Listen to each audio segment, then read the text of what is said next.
সেই বাসায়ও আমরা সার্চ করতে বলেছি যে ওই যে 3টা যে কমোড আছে ফ্লাশ করার পরে যে ডেস্টিনেশন সেখানে যেখানে যেগুলি গিয়ে জমা হয় ওইটাও ভাঙতে বলেছি। অর্থাৎ ওটা ওই হ্যাঁ হ্যাঁ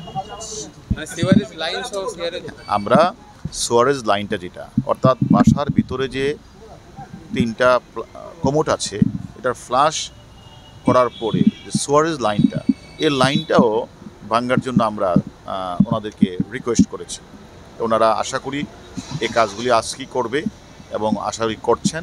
এবং হাতিশালা ব্রিজের পাশে যে ক্যানেলটা এটাও সার্চ করতে ওনাদেরকে রিকোয়েস্ট করেছি আমরা, সেটাও করবে। তা আসলে আমরা দেখেছি যে সিআইডি অত্যন্ত আন্তরিকতার সহিত তারা লাশের অংশবিশেষ খুঁজে বের করার জন্য তারাও চেষ্টা করেছে। আমরাও তাদেরকে কিছু কিছু রিকোয়েস্ট করেছি। এবং আমি যে কথাটা বলছি এখন আপনারা যেটা বলছেন যে যদি নাই পাওয়া যায় তাহলে কি মামলা নিষ্পত্তি হবে না? না, আমরা এই কথাটা বলছি। দেখেন, ভারত মহাসাগরে একটি বিমান বিধ্বস্ত হয়েছিল, 227 জন এবং 12 জন ক্রুসহ তারা 3 বছর যাবৎ এই 46,000 বর্গ মাইল এলাকা ভারত তারা কিন্তু সার্চ করেছে, তারপর তারা পায়নি। এটা অর্থটা হলো যে যদি পাওয়া না যায় তাহলে কি অ্যাকনলেজ হবে না? এটা কি আমাদের আইনে আমাদের কাছে কি এটা কি অবহিত হবে না? এটার কোনো রেমেডি হবে না? তা বিষয়টা হচ্ছে যে আমরা কিন্তু আমি জানি যে সিআইডি পুলিশ তারা প্রত্যেকটি বিষয়ে তারা অত্যন্ত পুঙ্খানুপুঙ্খ বিবেচনা করে তারা কাজ করছে। এবং আমরাও আমাদের যে কাছে যে গুরুত্বপূর্ণ যে ঘাতক, যার নির্দেশনায় এবং যার পরিচালনায় এই হত্যাকাণ্ডটি সংঘটিত হয়েছে ওই সঞ্জীবা গার্ডেনে, সে মূল ঘাতক কিন্তু আমাদের কাছে আসে, সেও কিন্তু আমাদেরকে অনেক তথ্য দিয়েছে।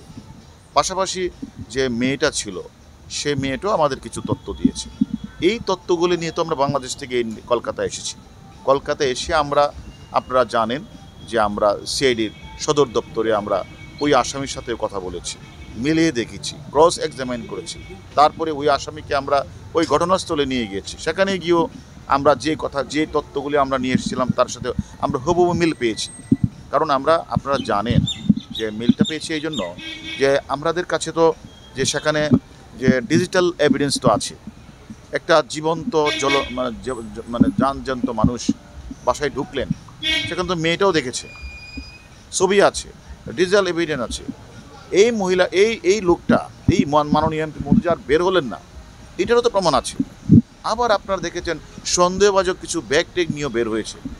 সব কিছু তো, এবং আমরা পারিপার্শ্বিক সাক্ষ্য প্রমাণ এগুলি তারপরে তাদের স্বীকারোক্তিমূলক জবানবন্দি এবং তারপরে তাদের আসামিদের পিসি তাদের বিভিন্ন বিষয়গুলি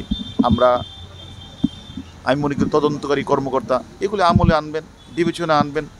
তারপরে কোর্টে প্রেরণ করলে সেখানে মাননীয় কোর্ট সেটাও তো আমলে নেবেন। এবং আমরা যেটা মনে করি যে এটাকে বলে জুরিসপ্রুডেন্স, যে তারা এটা আমলে নিয়ে আমি তো মনে করি এটা তারা বের করবেন।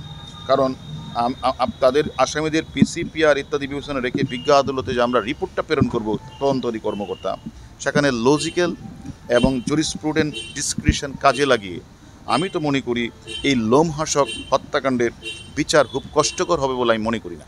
হারুন ভাই, উপরে একটা রুম রয়েছে যেটা ফেস সেন্সর, সেটা এবং হত্যাকারীরা যে খুন করার জন্য যে সমস্ত ইকুইপমেন্ট ব্যবহার করে, দেখেন আমি একটা কথা বলি, আমরা আমাদের মূল ঘাতক এবং এখানকার যে জাহিদ হালদার এরা যে তথ্যগুলি তারা দিয়ে 2 দেশ থেকে আমরা নিয়েছি, আমরা ক্রস এক্সামিন করেছি। সেখানে তারা যে গাড়িটা ব্যবহার করেছে, কোন রঙের গাড়িটা ব্যবহার করেছে, কে ছিল, আমরা তো হুবহু মিল পেয়েছি। আমাদের সেখানে সিসিটিভিতে আমরা কোথা থেকে কোথায় গিয়েছে সেই সিসিটিভি তাদের আমরা সকল তথ্য আমরা পাচ্ছি। সেখানে তারা ঢুকে কোন রুমে গেলেন সেটা সিসিটিভি আমরা পাচ্ছি, ডিজিটাল এভিডেন্স পাচ্ছি, পারিপার্শ্বিক সাক্ষ্য পাচ্ছি।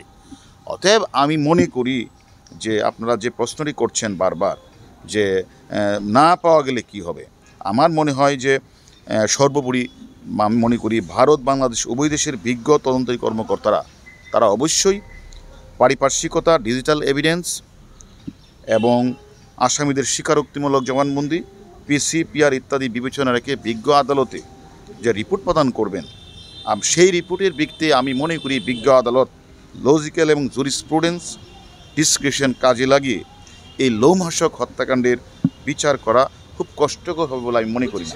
তবে এর অর্থ এই কথাটা, এটার অর্থ এই নয় আরও তো অনেক দিন চলবে তদন্ত চলবে। আমাদের এই পুলিশ মানে কলকাতার সিআইডি তারা তো কাজ করছে। আজকেও আমরা সোয়ার্স লাইন ভাঙার জন্য বলেছি, আমরা হাতিশালা কাঠের যে ব্রিজটা সেখানে আমরা ওনাদের রিকোয়েস্ট করেছি ওনারা যেন এই জায়গাটা সার্চ করে। চেষ্টা চলছে, দোয়া করেন।